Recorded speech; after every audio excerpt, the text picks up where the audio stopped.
Irreverent, entertaining, cool. You're listening to LA Talk Radio.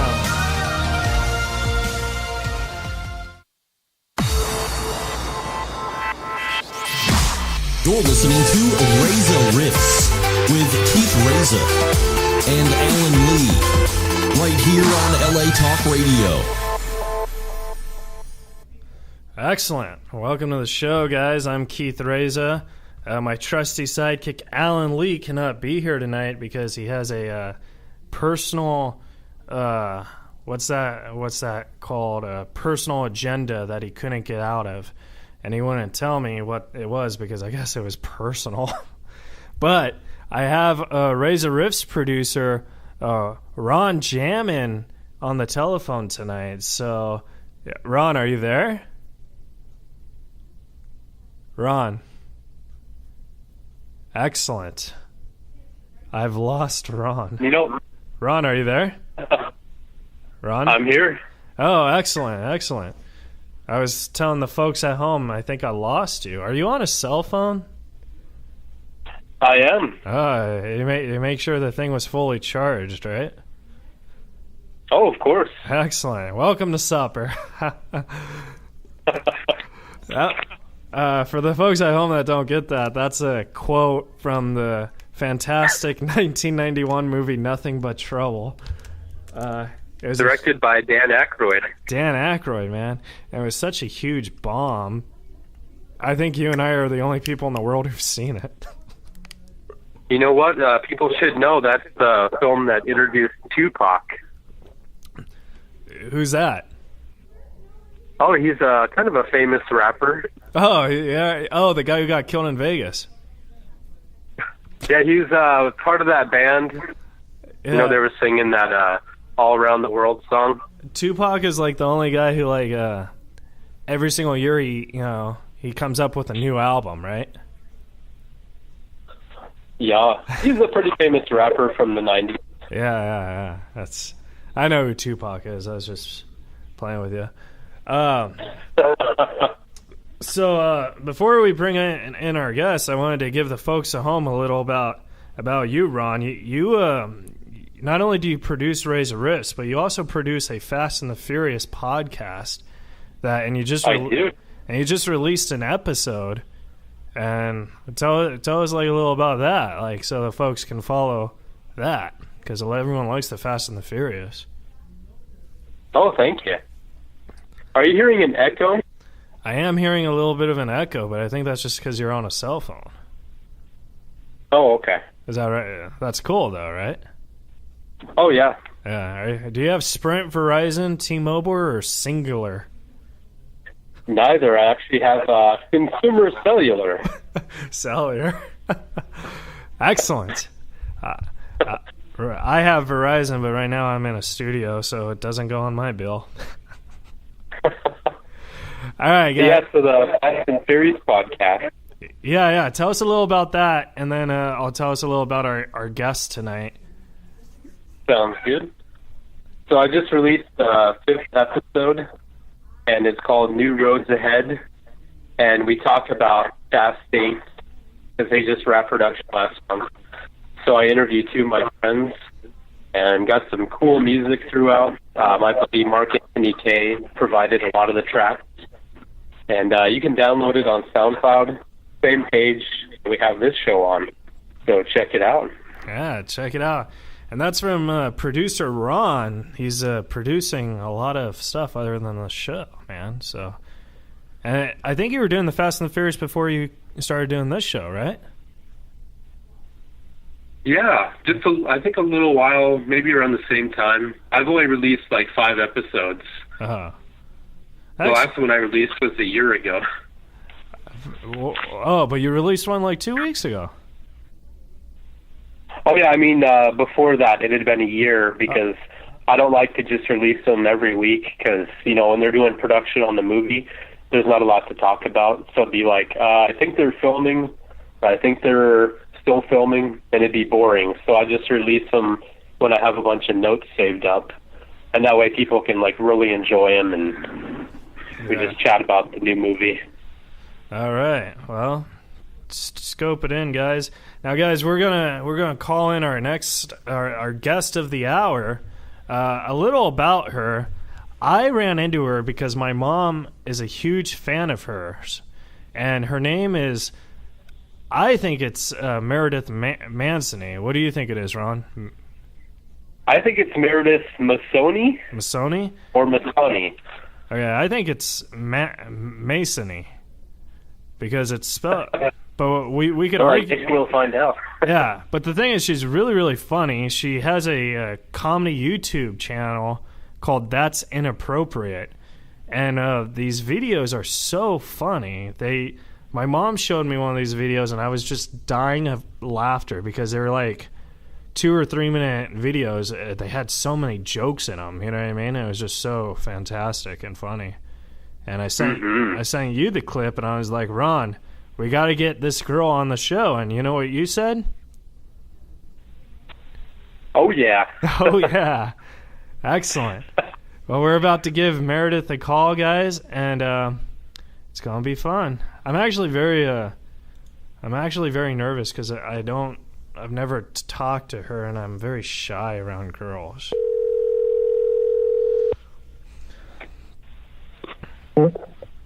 Hello. Hi, is this Meredith? It is. Hey, Meredith. This is Keith Reza on Reza Riffs. How are you doing? Doing good. Thanks for doing the show. I appreciate it. Absolutely. Now, before we start the interview, me and producer Ron, because my trusty sidekick has like a personal thing, so he couldn't come tonight. So producer Ron is acting as the trusty sidekick. But we were arguing. How do you say your last name? I say it's Masony. It's Masony. Oh, excellent. Oh. Excellent. Yeah, I told you, Keith. So, Meredith, how I came in touch with you is my mom. I don't know if you listened to the show earlier, but I'll just give you like a quick backstory. My mom is like a huge fan of yours, and she had me watch your cold video on YouTube, and I thought it was the funniest thing in the world. So I watched other videos, and I just think you're very funny. Well, thank you. I'm so glad your mom follows me. I'm sorry, I'm dying laughing. By the way, just so you know, we are actually live streaming right now. Oh, you're on stage, so they're listening to you as we go through, and they're reminding me to let you know, so I'm not invading your privacy. Oh no, you're gonna invade my privacy. I'm a very honest person, so I don't really have any privacy. Yes, well, I absolutely love it. I love that you contacted us. The page is I absolutely adore my community. We have a lot of fun, and we like to joke and talk about, you know, the real stuff, the nitty gritty life stuff, and so it's fun, and we find the humor in that. So it's good. It's very good. It's also real humor, which I think is fascinating because a lot of people who do YouTube clips, they don't post real humor. You know what I mean? So. Well, I think that's the one thing about this community that you'll find is we're in the middle of that. We're kind of like trenches parents, you know? Yeah. So you have to find the humor in that because that's what we're doing day to day. So it's easy to find what's funny to me a lot of times is what's funny to most every other parent because they're going through it or they've been through it or they're getting ready to go through it. So it's almost like we kind of hit parents on every aspect, you know? Yeah. So how did That's Inappropriate, like, how did it form? Well, let's see. About 2 years ago, I decided that I was going to start a blog because I actually had gotten sick, and and it was kind of scary because I thought I had cancer. There was like this month where I didn't know if it was cancer or wasn't cancer. They found this tumor in my chest. I had to go through like all of these tests, and they basically told me, you know, we're going to have to go in. You have to have this big surgery. And so I kind of had to prepare for the worst, right, and then hope for the best. Mm-hmm. And so after I get this news and I'm told you got to go in and have this big surgery, I spent the next 3 weeks trying to find a wife for my husband because I was convinced I was going to kick the bucket. Right. So I'm searching Match.com for women for him, and I'm thinking, all right, what do you want next time? You want a blonde? Do you want somebody with a nice rack? What's your thing? Obviously. Brunettes with no boobs, I get you're into that, but maybe next time you try something else, and so I'm talking to him, and he does not find this funny at all, right, because this is super stressful, but I don't have the ability to really hold anything too serious for too long. It makes me super uncomfortable, so yeah, we kind of had this really weird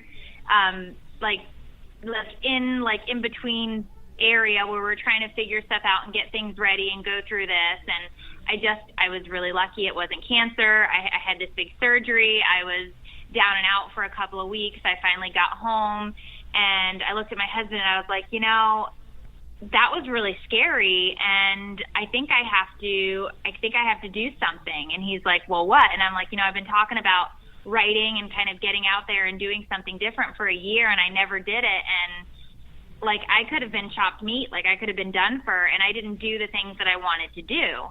I was happy with my life. I was happy with my kids, happy in my marriage, but there was kind of something missing. Yeah. And I kept telling him that there was something else I was supposed to be doing. And he's like, you want to write a blog? Write a blog.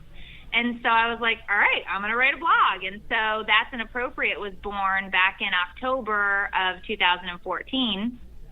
And I just started writing about the daily, grind, the things that we all go through, the pooping in public with your kids and the disaster that is taking them out to eat and what it's like to, have 3 kids under the age of 8 in your house and, the constant chaos. And to be honest, nobody read it. Wow. Nobody read it.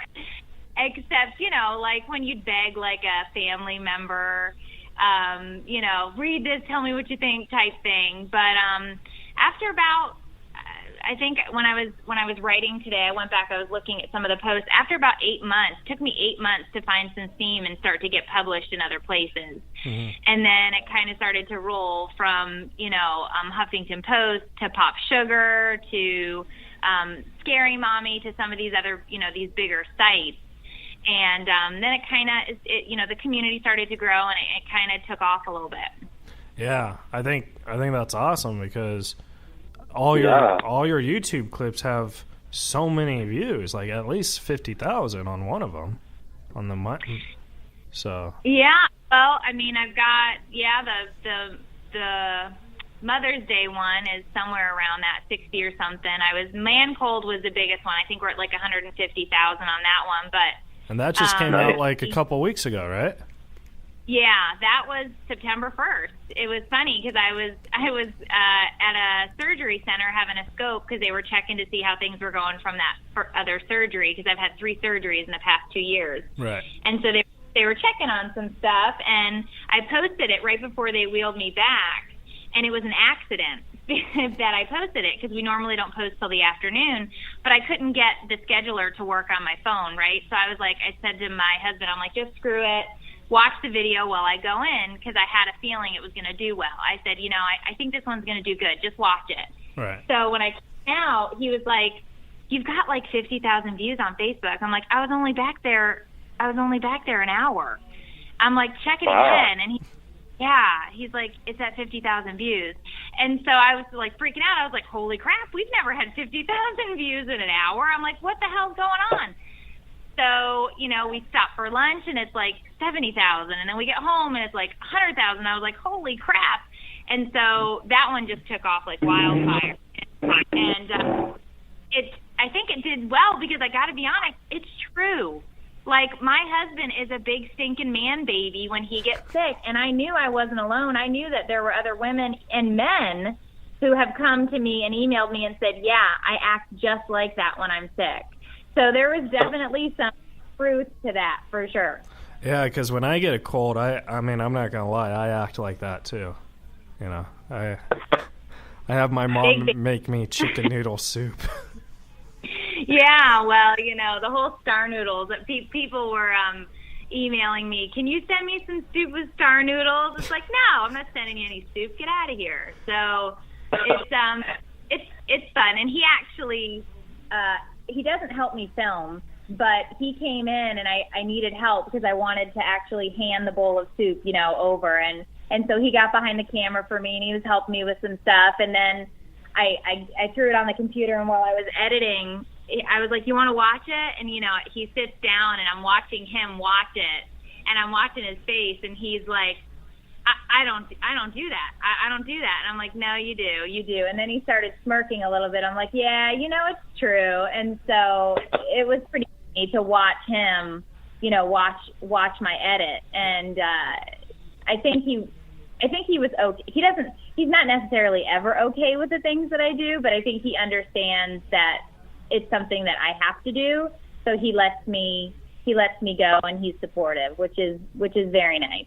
Yeah, that's a good husband, and it sounds like you're a great wife if you're offering to find a new wife if you die. Like that's. Yeah, well, that's important. You know, he can't do it by himself. There's 3 of these around. You know, it's not like it's not easy. I mean, we barely function with the 2 of us. Right. If he were down and out without me, I think that'd be tough. So, and of course, if I kick the bucket, I want him to have a nice looking wife, you know. Yeah.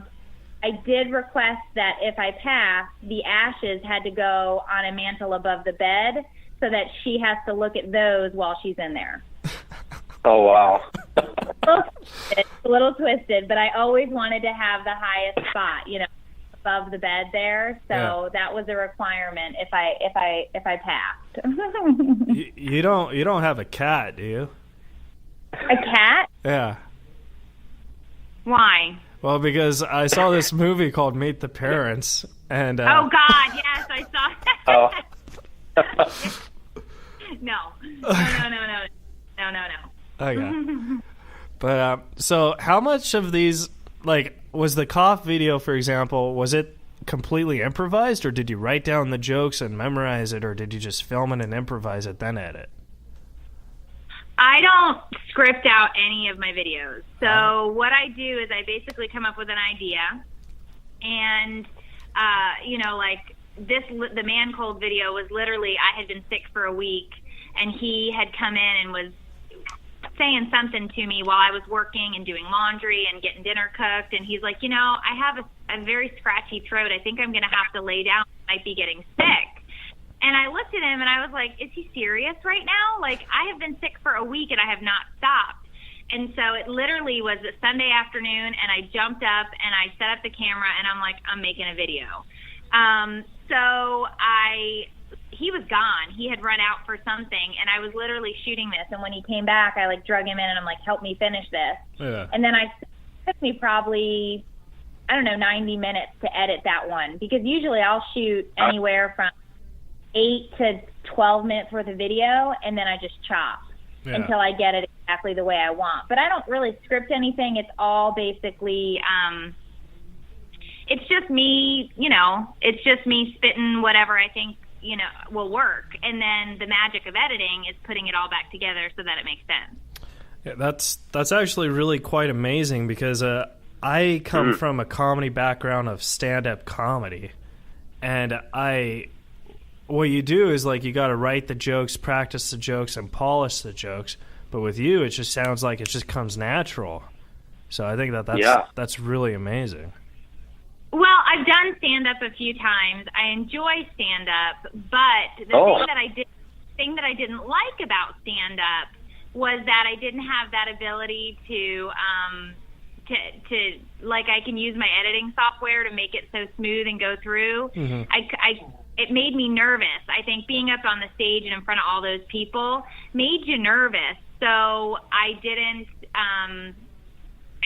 I did well. I did okay, let's say, but it wasn't something that I had tons of warm fuzzies with, because I was nervous in front of people like that. Yeah. The nice thing about shooting video here is that I get to go ahead and I get to edit until I know it's exactly what I want. Yeah. So stand up is tough because I've probably done it, I don't know, 5 or 6 times, and it was tough. So I give tons of kudos to people that go up and do that over and over again, because it is very, very hard to do.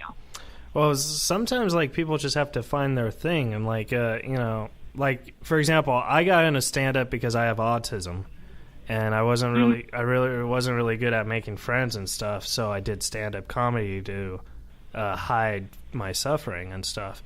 And it seems like you did these videos because you thought, your time was up. And I feel when I watch your videos, I feel there's a real joy that you really enjoy doing these videos and you enjoy making people laugh. It absolutely. It is, to say that this is my passion. I adore my community, and I absolutely love to shoot video. I love to make people laugh. I also, my son, my 5-year-old's autistic, and it was easier to hear the news that my son was being diagnosed with autism to have this community to share it with. Oh. So after getting his diagnosis, which we knew was coming because he has other issues, so we knew that this day was going to come. But the day we actually got the autism diagnosis, my husband and I talked, and we let it sit for a few days. And we didn't really talk to anybody else about it, and we just kind of kept it to ourselves so we could kind of, decompress and kind of go through stuff. And then the next thing I did was I wrote a blog post about it. And I actually wrote a letter to him about his diagnosis and about what that meant to me and what we were going to do moving forward. And I hit publish, and my family wasn't super thrilled with me because they were reading about this along with thousands of other people. Right. But it was how I had to process and how I had to do that. And the feedback that I got from everyone was so wonderful, because it was other autism moms. It was people talking about how they've dealt with it, behaviorists that they've used, all of these different things. And so it was amazing to see how much love you could get from a community, in order to, with something so personal like your child being diagnosed with autism. Yeah. So it was amazing to have that. And yeah, I mean, this is my passion. I mean, I found my people. Isn't it great when you find your people? Yeah. I mean, I think there's no greater joy in it, than making people laugh. So it's... Yeah. I love it. And that's the thing, is it's hard for me to find those serious moments sometimes, because you get that, I'm sure you have the same thing, you get that uncomfortable feeling, and you're like, gosh, I want to crack an awful joke right now. I don't even know what to do. And it's hard because that's just not how you're built. If you're built like we are, you want to roll to the next joke.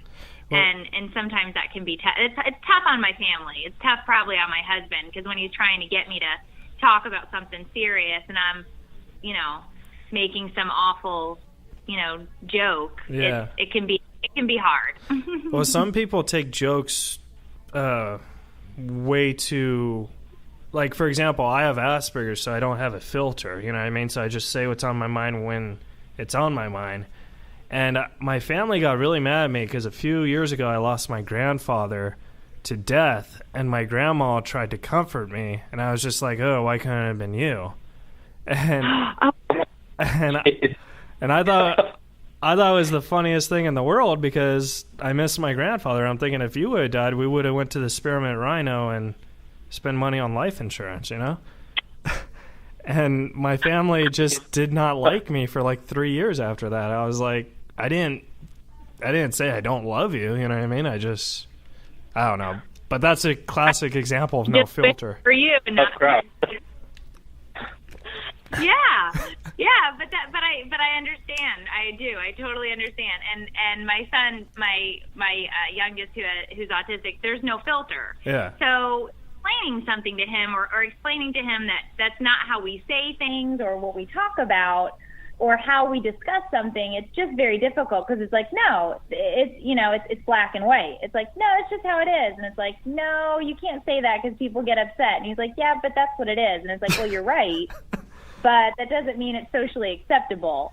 So, you know, it's hard. It's hard to do, I can't imagine, well, I do have a rough time with the filter myself, but that's simply because I run at the mouth. But, you know, it's tough when you're watching your kid do that, and you don't want them to struggle. As a parent, you never want your kids to struggle, but it's also good because you're learning how to survive and adapt, and that's just part of it. And I mean, and look, you have a stinking radio show. You're doing just fine.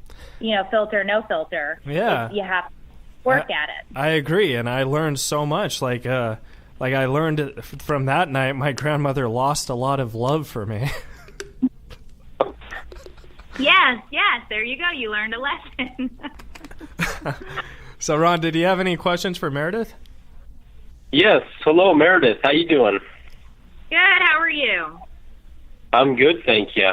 Tell us a little bit about your live stream shows. Besides the one you're doing right now, I see that you do some on Monday, Wednesdays, and Fridays. So this is a special live thing.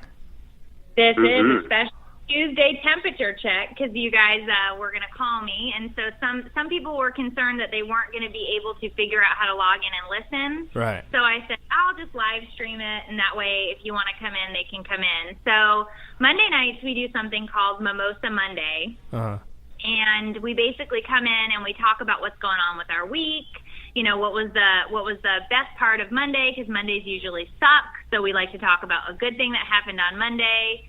Sometimes we talk about, you know, trending topics or what's going on, but it's kind of getting catered and pushed towards mom or parenting issues. And so what I'm going to start doing as of next week is letting people message me or email me with topics they want to talk about. And then I'm going to devote 10, 15 minutes to talking about whatever issue that they're dealing with, whether it's a potty training issue or an issue with behavior or things like that. And so we're going to be able to spend some time on parent questions and, you know, viewer questions and, you know, talk about, you know, what they're struggling with and have a drink. We have mimosas. You can show up to the party with anything you want, you know, diet ginger ale or a champagne flute. But we kind of toast the fact that we've made it through Monday. Yeah. And then Mimosa. Yeah, mimosa. M-O-M. Mimosa. So Wednesdays are wines days.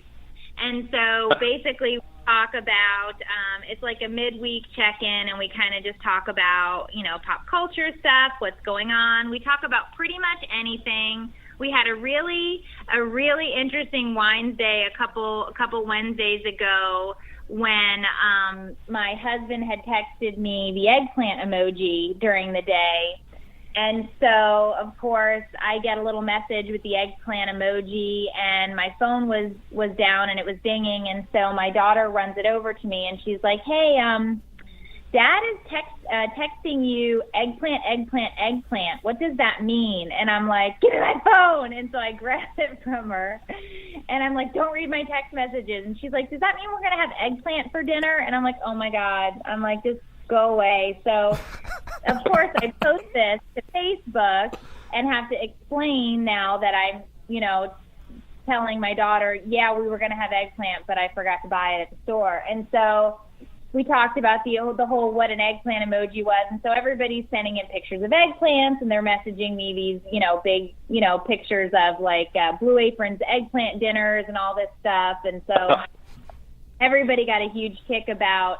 So then people are asking, I don't know what an eggplant is. What's an eggplant? So I'm having to explain how men use that as a reference to their genitalia in the you know, in the live feed. And so now everybody makes fun of me and, you know, sends me eggplant memes. And we actually had a coloring contest. We did an adult coloring page on Sunday for a gift card to the online store, and I had my husband do a big eggplant to color in. And so we had like 50 entries of these colored in eggplants. It was hysterical. Everybody was a really good sport about it, you know. And so usually we finish off the week with a Dance It Out Friday.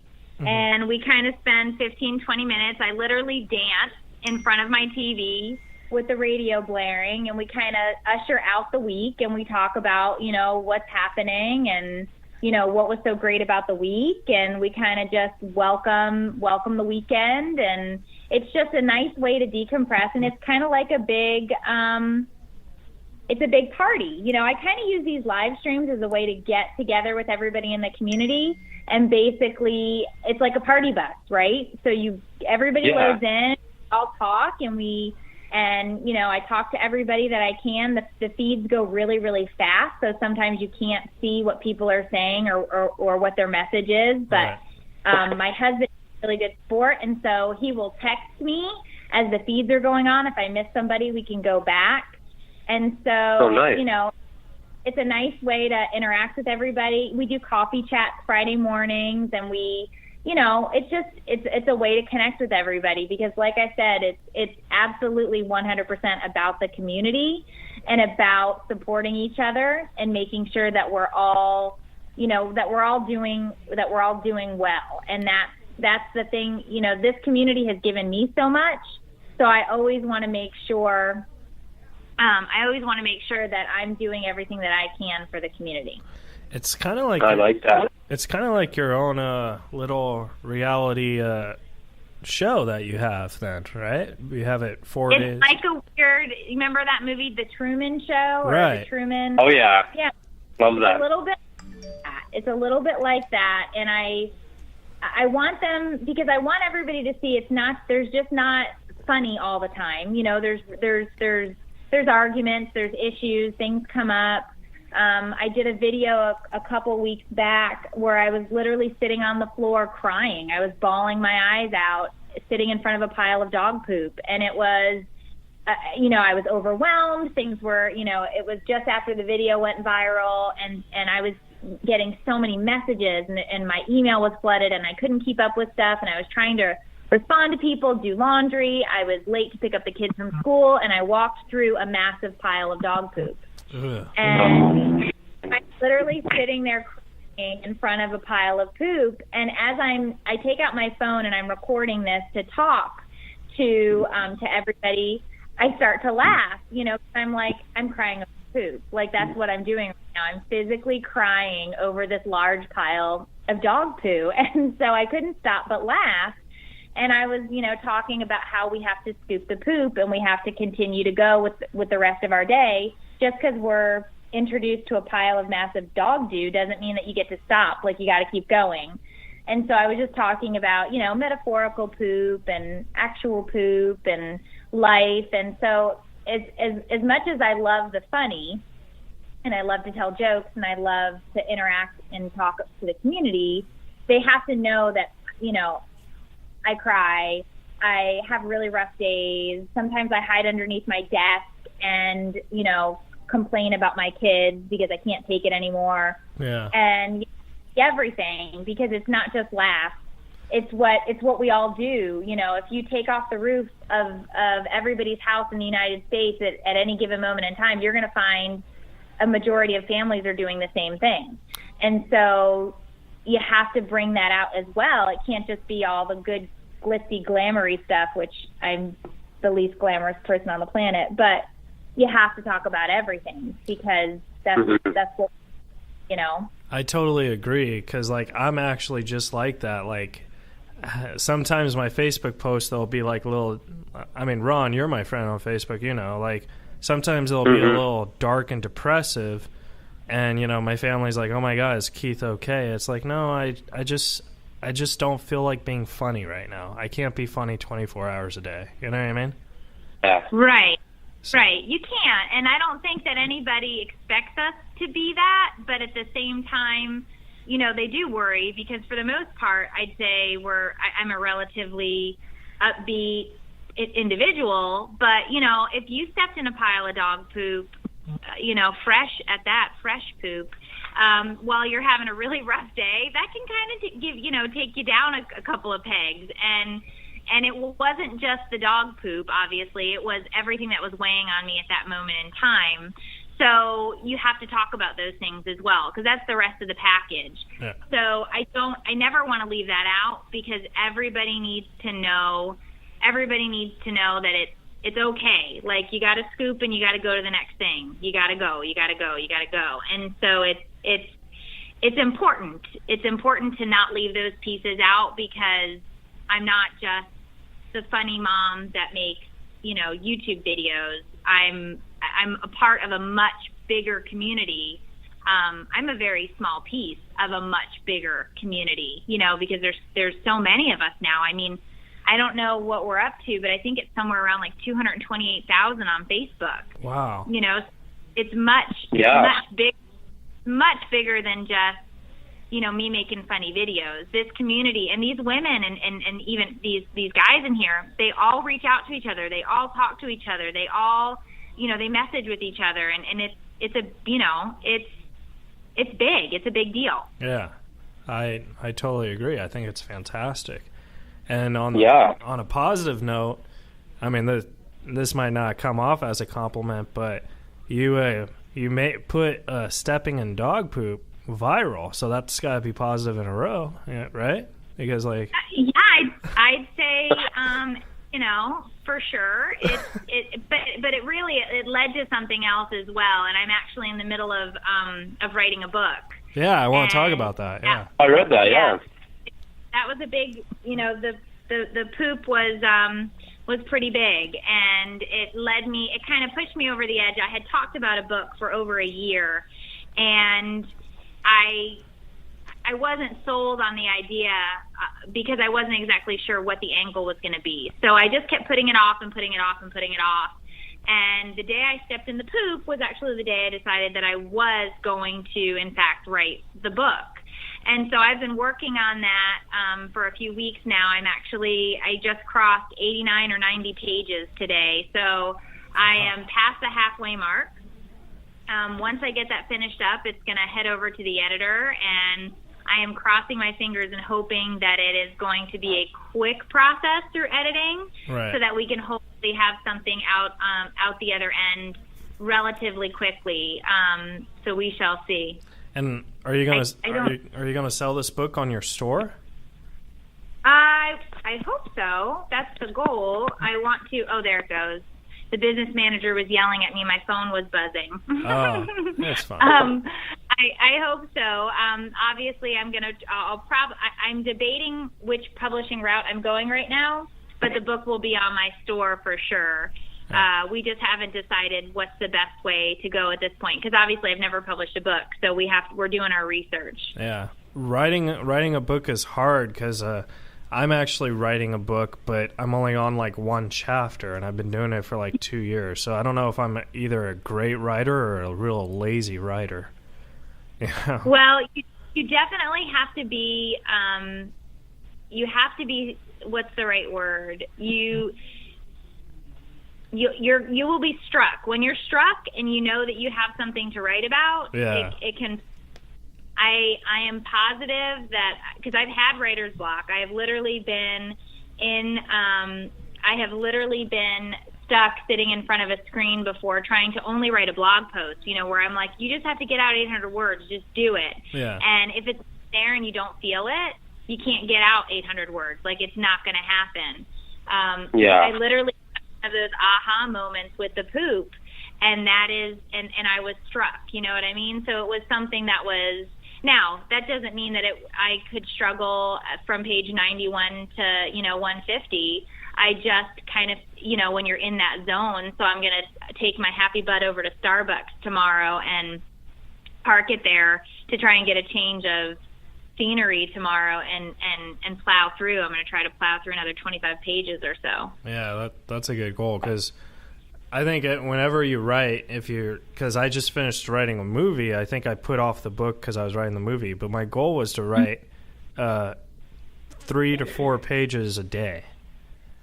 Right. And it's really hard. Like, writing it, I always thought it would be easy, but I don't think people understand that writing is probably the toughest job in the world, because you have to please yourself, and then you have to think, I have to please everyone else too in words. You know what I mean? Well, you do, and if and it also depends on why you're writing the book. Yeah.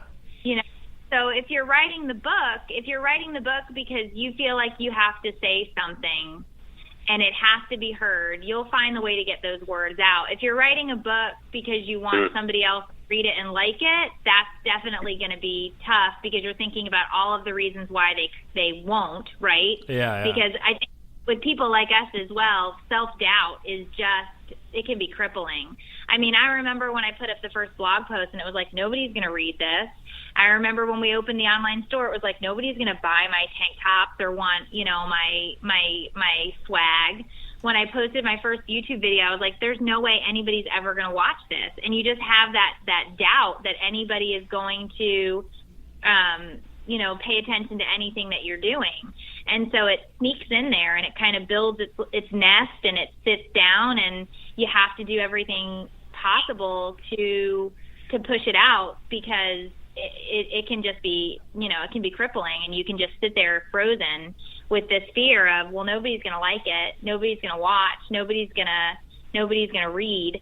So it's hard, but that's why if you've got a good support, if you've got people behind you that are telling you, keep going, keep pushing, you can get it done. But by no means is it easy. None of this is easy. Yeah. Yeah. You have to wait for the ideas to come, and sometimes you have to wait for those moments of inspiration. Because like Meredith, like you said, sometimes you'll sit down and you'll write a ton, and then the next time you'll sit down and you're like, okay, I'm going to try and write this many pages, and it's like you don't have any ideas at that time. So it's all a matter of inspiration and just kind of writing in your head first before you can sit down and, put the stuff on paper. Right, and that's exactly what it is, because when the floodgates opened today, it was quiet in the house. I had opportunity. I started going. I was digging. I was working. But like you said, you don't know what tomorrow I could get there and be like, oh my gosh, I cannot believe this. So you never really know. And that's happened with me before with videos too, where I've set the camera up and I'm like, I have the funniest idea.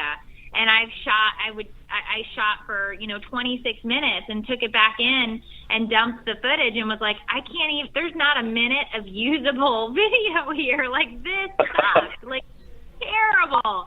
And I'm like, maybe I can get some awful gag reel. And it's like, nope, this was the worst thing I've ever shot. And, and it's like, it's hard to swallow that pill because you're like, damn, like I just spent 30 minutes of my time trying to get this idea to work. And it flopped. It was terrible, because they can't all be winners either. Even though I think it's funny, yeah, it doesn't mean it's gonna sell. It doesn't mean it's gonna, I always use it. That I always tell my husband, like, is this gonna go over like a fart in church or what? Like, is this gonna work or not? And he's like, I don't think it's funny.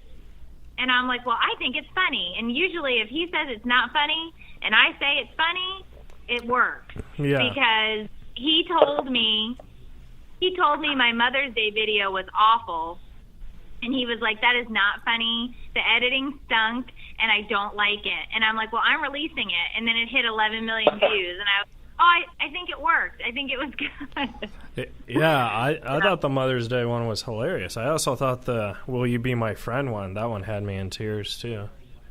Oh yeah, that one because and here's the thing, it's all true. Yeah. Like that it was completely true. Like, I don't return stuff. Like, if I borrow it, I am not giving it back. I will break it. I will lose it. I will probably lend it to somebody else, but you will never get your stuff back. Yeah. Like, if you come to my house, I'll promise you things like dinner and whatever, but like, you better show up with food because I didn't cook anything. Like, I am the worst host. I'm a terrible friend. It's like, no, this is, but you have to like sign on for that, going in that I just have very poor social skills when it comes to being I don't want to hug. Like, when you come in, like, don't hug me. Like, we can high five it, but I'm terrible, but it's all true. And my good friends, when they saw that, they were like, oh, this is you to a T. And I'm like, well, should I have lied? And they're like, no, it's just better you tell the truth. Well, so I find it fascinating that you think that you're not a good friend, yet these videos, they really cheer people up. So to me, that is a good friend.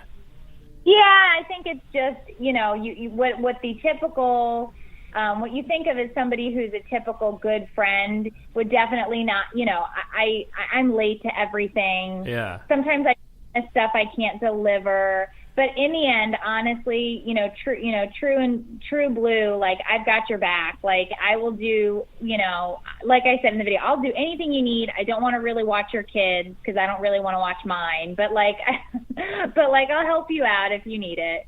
I joke because, like I said before, I joke around because it's my nature. But at the same time, I always throw honesty in there because I'm not going to sell you something that's not true. I'm not going to sell you a line of BS. So most of the time you'll find a lot of truth in the videos because I that's the place I work from. And I think that's what makes a lot of people successful is when they don't sell the BS. They got to sell the truth.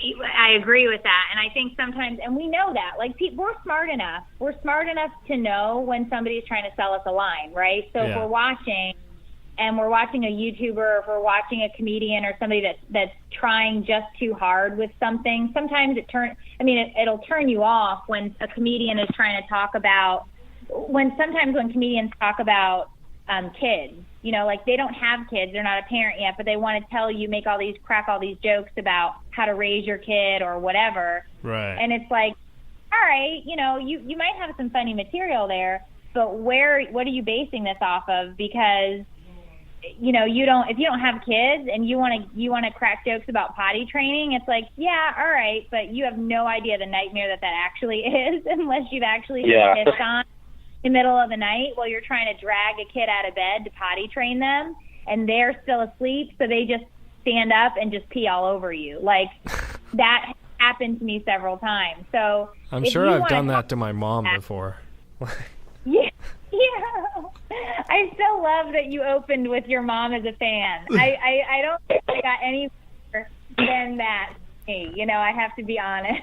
Oh, I was wondering, my mom's name is Jill Reza. I was wondering, can you wish her a happy birthday for me? Yes, Jill, happy birthday. I am so glad you are a part of the community because this has been a very fun interview. I have to tell you, I've done quite a few podcasts and different things, but I got to say, you guys have killed it tonight. Oh, thank you so much. I appreciate that. Well, we're running out of time, Ron. Do you have any final questions for Meredith? I do. Meredith, what advice would you give to people trying to build a following, establish a brand on social media? Oh, that's a great question. That is a good question. I do get that question a lot. And I will tell you that, back to what we were talking about earlier, being who you are, whoever that is, whatever that person is, that's what you have to do to build a brand and build a presence, because people are coming to you for what you're selling them, right? Mm-hmm. And so what I do, I am selling me. Let's be honest. I want you to come and join in the feeds. I want you to come and watch the videos. I want you to come and be a part of this. And so I'm selling myself.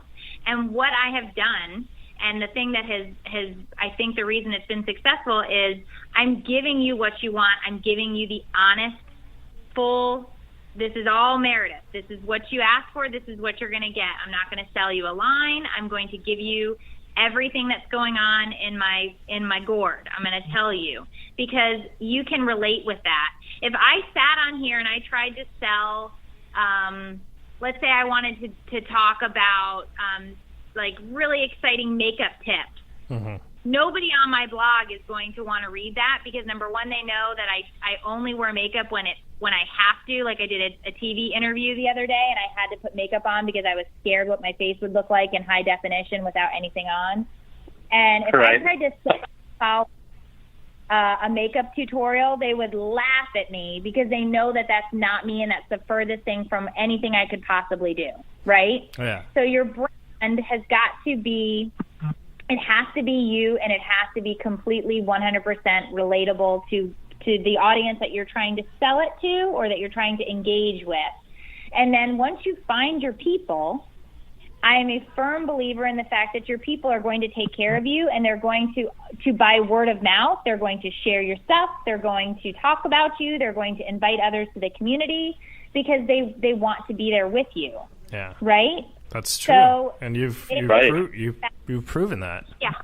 So. Well, and that's, I mean, honestly, that, you know, and I deem that this has been successful, not because I've made any money, because I've really not. We've got, you know, we're selling some stuff on the store. I'm working really, really hard to try and, you know, finish up some projects like the books and things like that. But I'm not basing my success on my bank account. I can't. I've dumped thousands and thousands of dollars in blogging equipment and cameras and web design and all of this stuff. But if I had to base, am I a success on how much money I've made? The answer is no. If I'm basing my success on the fact that I've created and worked towards cultivating a community that I am so unbelievably passionate about, that my heart is full, I'm winning. You know what I mean? Like, I am completely 100% winning right now.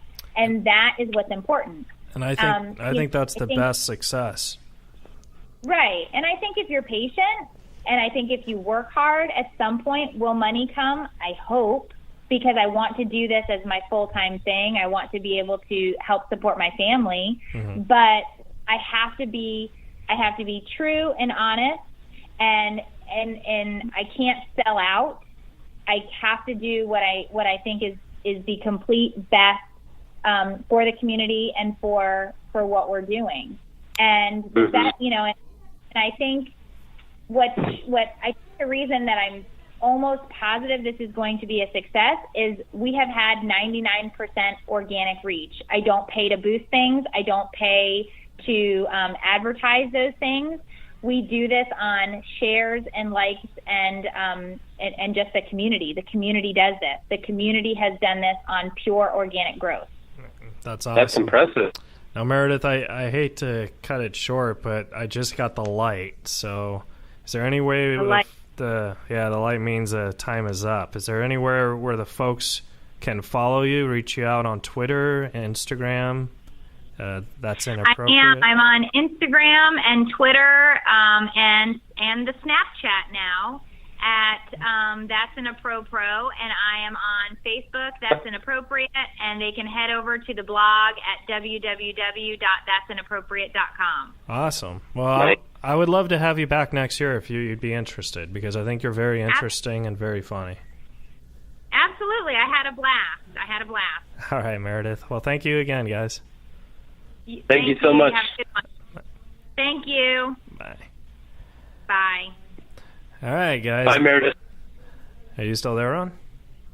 I'm still here. Oh, that was awesome, man. We got to wrap it up fast, but that was Meredith Masony, and she's part of That's Inappropriate. Give her page a like on Facebook, and follow her on Twitter, Instagram, and Snapchat. I don't even know what Snapchat is. I should probably get on that, but I don't like to chat while I snap, I guess. I don't know. Well, Ron... I'm not too sure it is either. Well, Ron, thanks for talking with me, pal. I mean, I know you're a great producer, and I think everyone needs to know that. So thank you for all your hard work. You. And I appreciate it. Yeah, and then Alan Lee missed a great show, man.